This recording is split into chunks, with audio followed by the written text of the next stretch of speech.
Speaking of social media, Chef Troy is pretty active on Twitter as well. He's always posting pictures of his dishes that he makes here. Derek, is today's menu ready for the spotlight? I think it is. You'll see some new pictures on Chef Troy's website, of course, on Facebook. And I know even on the birthday yesterday, you posted a beautiful meal for me that I could not eat. Thanks for that. You're welcome. Happy birthday. Now, let's remind everybody of what you're doing. You're taking some Southern stuff and kind of throwing your flair onto it. Well, I call it pseudo-Southern because it's Southern stuff, but it's not really Southern at all. Okay. You know, but the whole thing is I said, you know, when you're doing something like this, you want to put your own twist on it. You know, don't go too far out in left field because you're going to take the tradition completely out of it. Yeah, you don't want to ruin it. And it's not going to taste like it. Like we're doing chicken and dumplings. Now, I made potato gnocchi, which is, you know, an Italian thing. It's just a potato dumpling. It's basically it all is. So we're going to put that in there. We're going to let those go. Now, those are done as soon as they start rising to the top. Okay, so once we see them up there, it's kind of like a ravioli even, right? Exactly. Once they rise, then that's it. Now, if you want to do a little ahead of time, you just cook them, then you shock them in some ice water, and then you're done. Shock them. Now, these are collards. You know, I know a lot of northern people got, you know, bad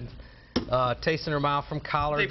They've had a bad collard or not well prepared collard, possibly, right? Boiled to death. All we did was just blanch them for about 5 minutes, put them in an ice bath. We cooked them in with a little bit of the drippings from the pork and from the chicken. All right. Okay. So what we're going to do while that's going, we're just going to settle this out. This is the porchetta. Now, traditionally, I said it's done with a whole pig. They would not let me bring a whole pig today, so I brought a pork butt. We butterflied it, then we stuffed it with fennel and lemon zest, a little bit of rosemary, parsley, and all that good stuff. And you can see it's almost like a little pinwheel of meat, if you will. Nice. So let's go back. Let's check our gnocchi because they really only take about 30 seconds. Okay.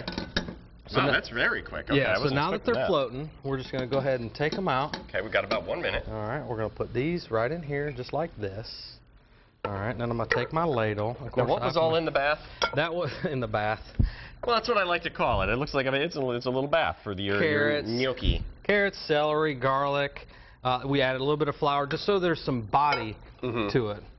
Not too runny, not too thin. Now, see, this is what makes it elegant. We've roasted the chicken. We've put it right on top. You know, so it's going to warm itself back through. Put a little bit of the celery leaves on top, and that's it. Now, I know I don't have time to wipe that plate. Oh, no. Do we have a towel that I can use? Can I get it all fancy? Sure, yeah. You just go around there. Now, I'm going to go ahead and plate the collards because this is what goes with our pork. Now it looks like Master Chef. There you go. You look like you've done that before. I might need your help. That's about the only thing I know how to do, unfortunately, in the kitchen. That's not what your wife says. She says you never clean at home. So we're going to take the porchetta, we're going to lay it right on top of our collard greens. That was a little vinegar that I added there at the end. These are the carrots that roasted with it. And then just a last little touch, we're just going to take some of those pan drippings right over the top. Drizzle. Now tell me that is like any other pork and green dish you've ever seen. Looks great. And of course, full recipes on our web channel at foxcharlotte.com. Some beautiful pictures to come.